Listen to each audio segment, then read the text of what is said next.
Sega.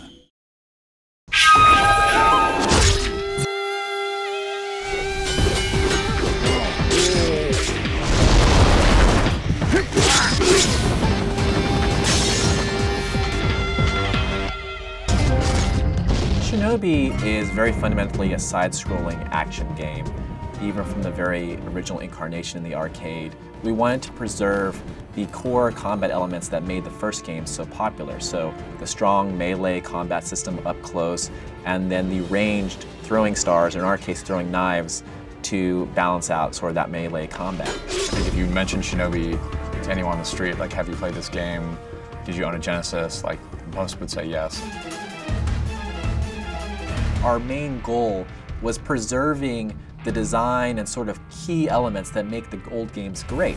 And that's fundamentally the great and tight combat systems, the interesting locations that you go to, the very cool enemies that you come across, and also that feeling of being just a badass ninja. We want you to be cool, we want you to feel awesome when you're playing this game. So we took those pillars and brought them forth, and we left those intact. But we also expanded upon stuff, so we added more combat moves. The original game was one-hit kills, both in you taking out enemies, but then also you taking damage and dying, so it was really pretty intense. But as the games have progressed, they've become a little bit more involved in the way that you can actually dispatch your enemies, the ways that you can actually combat them. Artwork in Shinobi has always been a very difficult thing. The series has sort of progressed to a very interesting art style. We wanted to keep fundamentally the 2D kind of feel of the classic Genesis games of Shinobi, but we also wanted to modernize it and give it personality for today's sort of audience. We continue that process all the way to the end, from the cinematics to the design of the characters, the storyline, because we really want to make sure that we preserve what makes Shinobi special to Sega of Japan and also the Shinobi fans, but also do our little piece to expand the storyline and introduce new characters and bosses and enemies that can really grow the franchise as a whole.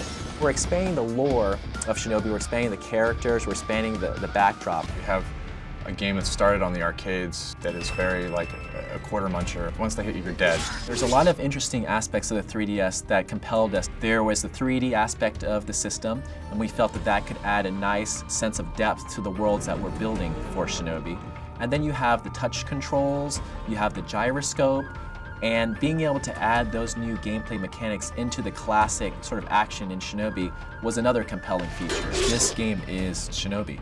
I mean, we had a really passionate development team.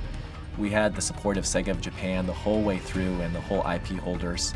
So it is a Shinobi title. It may have been developed by a Western studio, but we took what was great about the old Shinobi titles and we made them better.